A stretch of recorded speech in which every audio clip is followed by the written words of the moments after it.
താങ്കൾ ഒരു അമൃതാനന്ദമയി ഭക്തനാണെന്നാണ് എൻ്റെ അറിവ്. അപ്പോൾ യേശുവിന്റെ ചിത്രം റൂമിലിരിക്കുന്ന അമൃതാനന്ദമയോട് അങ്ങേക്കുള്ള വികാരം എന്താണ്? മാറ്റി മാറ്റി ചോദിക്കാതെ ആദ്യം ചോദിച്ച ചോദ്യത്തിന് ഉത്തരം പറയാൻ സമ്മതിക്കണം. ചോദ്യങ്ങൾ മാറ്റി മാറ്റി ചോദിക്കാതെ ആദ്യം ചോദിച്ച ചോദ്യം ഉത്തരം പറയാൻ സമ്മതിക്കൂ പ്ലീസ്. ഒന്ന്, ഞാൻ പറയാം, എനിക്ക് 3 കാര്യങ്ങൾ പറയാൻ സമയം തരണം. എൻ്റെ ശബ്ദം വളരെ ലോ ആയിട്ടാണ് കേൾക്കുന്നത്, എല്ലാവരും എനിക്ക് റിപ്പോർട്ട് ചെയ്യുന്നു. അതുകൊണ്ടാണ് വീണ്ടും വീണ്ടും പറയുന്നത്, ദയവേത് ശബ്ദം കുറച്ച്, അങ്ങനത്തെ വൃത്തികേടുകൾ ചെയ്യില്ലെന്ന് ഞാൻ വിശ്വസിക്കുന്നു. ഞാൻ നേരത്തെ വായിച്ച ഡയോസിസ് ഓഫ് നെയ്യാറ്റിൻകര പറയട്ടെ, കേട്ടോളൂ. ഞാൻ പറയാനൊന്ന് ദയവേത് കേൾക്കൂ ഹാഷ്മി.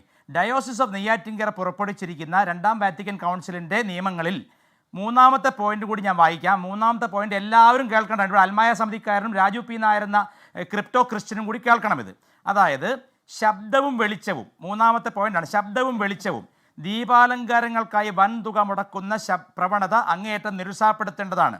തിരുനാളിനെക്കുറിച്ചും തിരുകർമ്മങ്ങളെക്കുറിച്ചുമുള്ള അറിയിപ്പുകളും ക്രിസ്തീയ ഭക്തിഗാനങ്ങളുമല്ലാതെ ആത്മീയ ചൈതന്യത്തിന് നിരക്കാത്തതൊന്നും ഉച്ചഭാഷണിയിലൂടെ കേൾപ്പിക്കരുത്. പള്ളിയിലേക്കുള്ള നിർദ്ദേശമാണ് ഈ ഡയോസിസ് കൊടുത്തിരിക്കുന്നത്. അതായത് ക്രിസ്തീയ ഭക്തിഗാനങ്ങളല്ലാതെ ഒന്നും തന്നെ അവിടെ പാടാൻ പാടുള്ളതല്ലെന്നാണ് അവരുടെ ഡയോസിസ് ഓഫ് നെയ്യാറ്റിൻകര എന്താണ് റെവറൻഡ് ഡോക്ടർ വിൻസെന്റ് സാമുവൽ, നിങ്ങൾക്ക് അന്വേഷിക്കാം, ബിഷപ്പ് ഓഫ് നെയ്യാറ്റിൻകര പുറപ്പെടുവിച്ചിരിക്കുന്നത്. അത് ഞാൻ ഹാഷ്മിക്ക് അയച്ചു തരാം. 1ാമത്തെ പോയിന്റ് അതാണ്. 2ാമത്തെ പോയിന്റ്, ഇവിടെ നേരത്തെ പറഞ്ഞല്ലോ, ലോകത്തെ മറ്റു മതങ്ങളെ പറ്റി പഠിക്കാനും മറ്റു മതങ്ങൾക്ക് ശാന്തി ഉണ്ടാക്കാനും വേണ്ടി സമാധാനപ്രിയരായ അയാളും ഉണ്ടായിരിക്കാൻ പറയും. ഞാൻ പറയട്ടെ,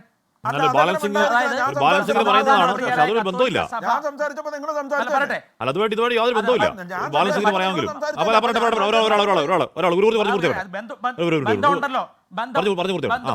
ബന്ധമുണ്ടല്ലോ, ഞാൻ പറയട്ടെ, ബന്ധമുണ്ടല്ലോ. കാരണം നിങ്ങളല്ലേ പറഞ്ഞ അമ്പലത്തിനകത്ത് വെച്ചും ക്രിസ്തീയ ഗാനം പാടാമെന്ന്. അമ്പലത്തിനകത്ത് വെച്ചും ക്രിസ്തീയ ഗാനം പാടാമെന്ന് പറഞ്ഞൊരു മനസ്സിലാക്കണം. നിങ്ങളുടെ ബിഷപ്പുമാര് നിങ്ങളുടെ സ്വകാര്യ സ്ഥലങ്ങളിൽ ക്രിസ്ത്യാനികൾ ഹിന്ദുക്കൾ അമ്പലത്തിൽ പൂജിച്ച പ്രസാദം പോലും കഴിക്കരുത് പറയുന്നതാണ്. എനിക്ക് അനുഭവങ്ങൾ അനവധി. രണ്ടാമത്തത് അല്ല, നിങ്ങൾ അത് പറയുന്നേ ഗുരുമൂർത്തി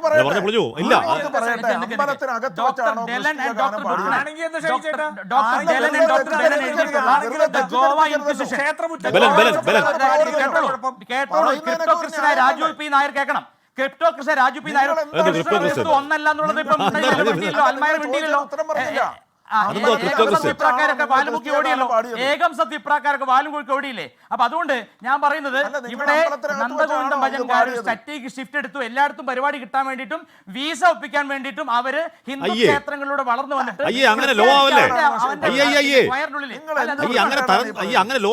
നിങ്ങളാണ് ലോ എന്ന്. നന്ദഗോവിന്ദക്കാർക്ക് ഒരു വിസ കിട്ടാൻ വേണ്ടിയാണോ? നന്ദഗോവിന്ദക്കാർക്ക് ഒരു വിസ കിട്ടാൻ വേണ്ടിയാണോ? എന്റെ ഒരു എന്തുവാ പറയുന്നത്?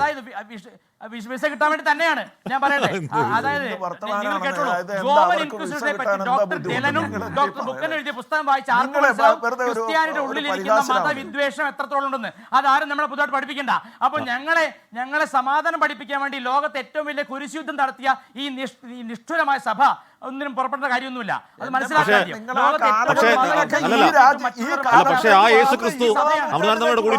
പറയണ്ട. ഒന്ന് തന്നെയാണ്. പക്ഷേ നിങ്ങൾ ഈ നൂറ്റാണ്ടിലേക്ക് വരൂ. അല്ല, രാജു പി നായർ എന്താണ്? Raju P Nair crypto ക്രിസ്ത്യനാണോ?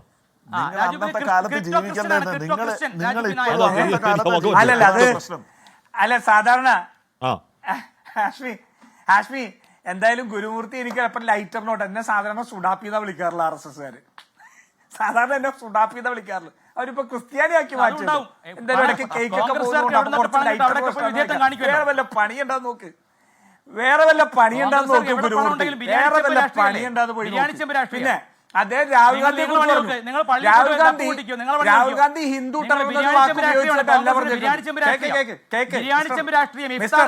Mister വിഷം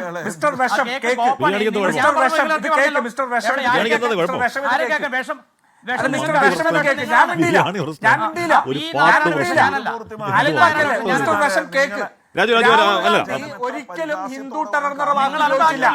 എന്നാൽ ഹിന്ദു രാഹുൽ ഗാന്ധി പറഞ്ഞത് എന്താ? രാഹുൽ ഗാന്ധി ആ ലീഗ്സിനകത്ത് പറയുന്നത് അദ്ദേഹത്തോട് ഈ രാജ്യത്തെ പ്രധാനപ്പെട്ട ടെററിസത്തെ കുറിച്ച് ചോദിക്കുമ്പോൾ അദ്ദേഹം പറയുന്നുണ്ട് ആ ടെററിനേക്കാൾ കൂടുതൽ ഹോം ഗ്രൗണ്ട് ടെറർ നന്ദഗോപൻ ഭജൻസിന്റെ ഗംഭീരമായ സംഗീതത്തിൽ എന്ത് ഗോവൻ ഇൻക്വിസിഷൻ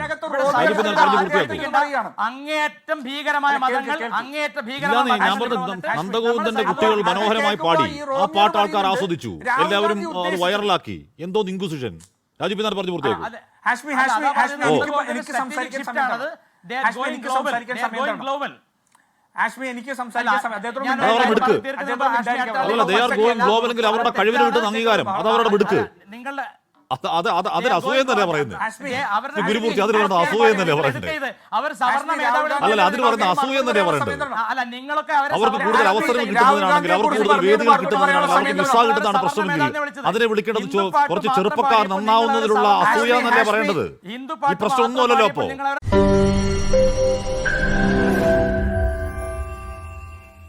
ലോകത്തെവിടെയായാലും ഏത് സമയത്തും 24 വാർത്തകളും ഓഗ്മെന്റഡ് റിയാലിറ്റി പാക്കേജുകളും എക്സ്പ്ലെയിനറുകളും വിശദമായി കാണാൻ ഞങ്ങളുടെ യൂട്യൂബ് ചാനൽ നിങ്ങൾക്ക് സബ്സ്ക്രൈബ് ചെയ്യാം.